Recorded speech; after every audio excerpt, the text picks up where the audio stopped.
I am that Paul guy, and it's Thursday.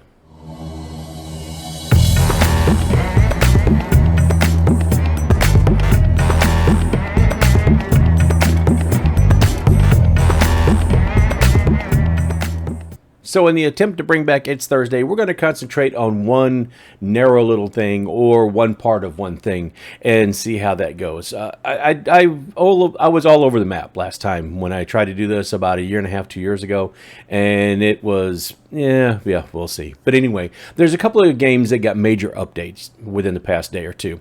No Man's Sky got a pretty big one. I think it was about 7 gig, and CyberPunk 2077 got a major one. The 1.5 release was about 50 gig. Now, don't worry, it's not adding 50 gig onto the game size already. It's replacing a bunch of those files. So it's still down under 70 gig, but it was a major update. Some things that it did were it upgraded appearance. You could change and modify your appearance a little bit more in-game or a little bit better in-game. You could rent an apartment. There's several different sections in the city that you could rent an apartment and upgrade it and change the style and all that stuff. There's an upgraded AI, the artificial intelligence for NPCs, all the non-player characters. They used to, if you were shooting or you were doing something or running your car into a crowd or something, everybody would just run and duck for cover and hide. Now, some people might be armed. They might fight back. Security guards in a bar, for instance, might try to throw you out instead of just, everybody running and hiding. So there's some changes there. Also changes when weapons and combat. And the skill tree is different now. But the two that we're going to be concerned with is there's a new benchmark feature, and they've implemented AMD's Fidelity FX Super Resolution. Now, this is not quite an answer to NVIDIA's DLSS, but this is an upscaling technology that AMD has put in that games are starting to adopt it now that will help do a couple of different things. The biggest thing it will help do is older hardware or hardware that has trouble running games at a higher frame rate will now get that little bit of a boost, and it's got a couple of different selections, but this should help quite a bit and improve the frames per second, the drops in frames and things like that, so that we have a smooth game playing experience even when the hardware might not be the best in the world. This goes all the way back to I believe it was a 400 and 500 series AMD cards, and all the way back to I want to say the 900 or the 1000 series NVIDIA cards.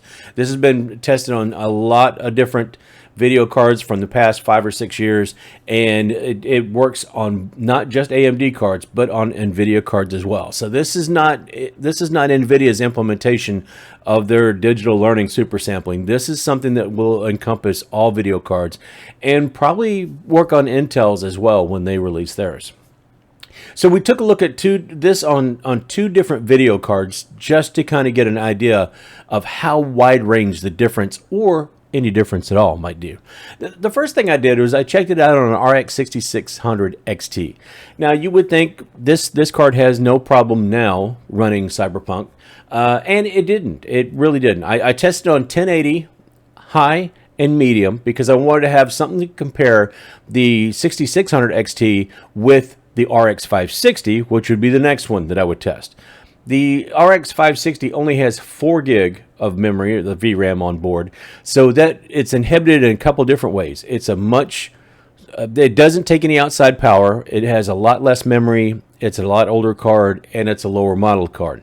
So it's got a couple of things working against it, and I wanted to see how they would stand up if you could even play this game on that old of a GPU with that amount of limitation. First, with the 6600 XT, I was I wasn't going to say pretty impressed overall with the original settings in high. I was getting about 84 frames per second, but when I enabled the FSR, it shot up to 131. It was pretty impressive. There's a major gain. It's probably about a 60% increase or better. It really was pretty impressive. On medium settings, I was getting about 113 frames per second. That jumped to 142. So again, another increase, almost a 25 to 30% increase when I went to medium. Not as much as going from the high setting to the FSR with a high setting, but it was significant nonetheless. And just to play a little bit more into that. I also checked with the ray tracing. Yeah, it's painful. I turned reflections, I turned shadows on, and lighting was on medium, I believe it was.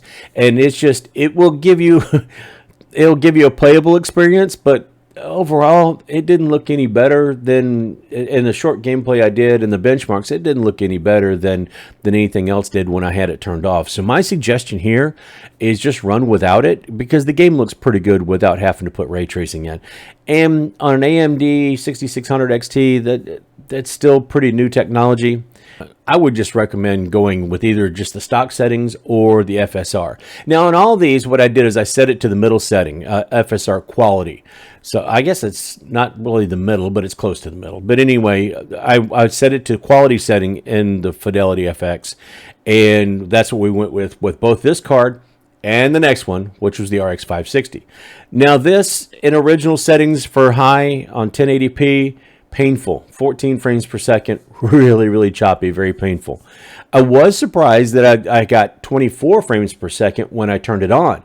Now that's a pretty big jump. Still not quite playable, but a big jump nonetheless. Medium settings gave me 18 frames per second without it and 30 frames per second with, and it was pretty playable. There was some jumping around a little bit. It wasn't quite a perfect experience. It wasn't quite what you would say a console experience would be.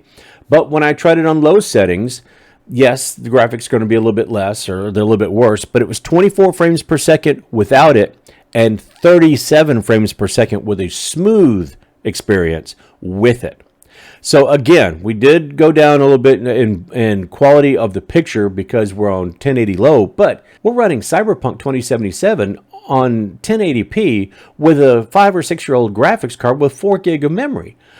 That's not horrible. That's playable, and that's, you know, that's actually kind of doable. So my overall thoughts, when I tried the benchmark tool in the first place, it didn't seem to change the settings.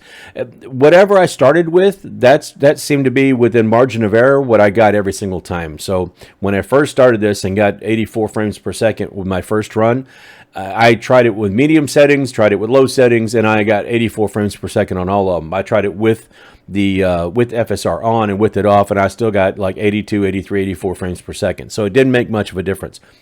I shut the game off, restarted everything, and brought it back up, and then tested it again, and everything seemed to work great. It was very consistent with the manual benchmarks that I was doing, which incidentally is in the same part, right in between the bar, that back alleyway, and right into the square there.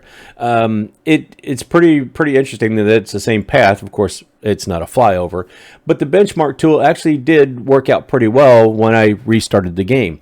And it matched up pretty well with the numbers that I was getting when I was trying to do it manually. So overall, do I think this is a success? Absolutely. I like the benchmarking tool. It's fairly quick. It gives you enough information without taking up too much time. I would like to see you be able to run the benchmarks back to back to back instead of having to come out of it every time, then go back into it. Currently, you have to go into the display settings, and then go back in and run it again. I'd like to be able to see you change the settings from right there in the benchmark tool. But hey, it's a great improvement, and obviously it works. FSR, the Fidelity FX Super Resolution, in my book, it's very good. I didn't try all the settings because I did want to make a video and I didn't want to take all day to do it. But to start with, there was a very noticeable difference in going from the original settings to FSR in the quality settings. So I can only imagine performance or anything like that. Performance is not going to look as good, but it will be a lot faster. So maybe that 560 will run really well in lower settings. You can always change the settings to 900 or 720p, but the fact here is you can run now on some older hardware. You can run a very demanding title, and it looks pretty decent and it's playable. So that's all I got for right now. I know it's not very long, but Thursdays aren't going to be very long, maybe. I don't know. We'll see what happens. But anyway, if you got anything out of the video, you liked it, give me a thumbs up. Still trying to hit all those subs. I appreciate everybody pushing me over 400. Still trying to get to 500 so I can start getting on affiliate programs. Obviously, try to get to 1,000 so we can get monetized. But in the meantime, if you want to just throw me a thumbs up or hit the red button, that would be amazing. Leave me any kind of comments you want. Or you might have gotten this game, given up on it, and decided you didn't want to see it again. But it might be worth taking another look. So if you have any thoughts on taking another look at it, leave it down in the comments. Let me know what you're thinking. I still got some tests and everything to run on that i3 that I'm trying to finish up and get that video ready. And we're comparing that against the Ryzen 3 3100, and surprisingly well, I might add. But anyway, that's coming up later, so you want to stay tuned for it. But in the meantime, that is all I have for right now. So I'll see you later.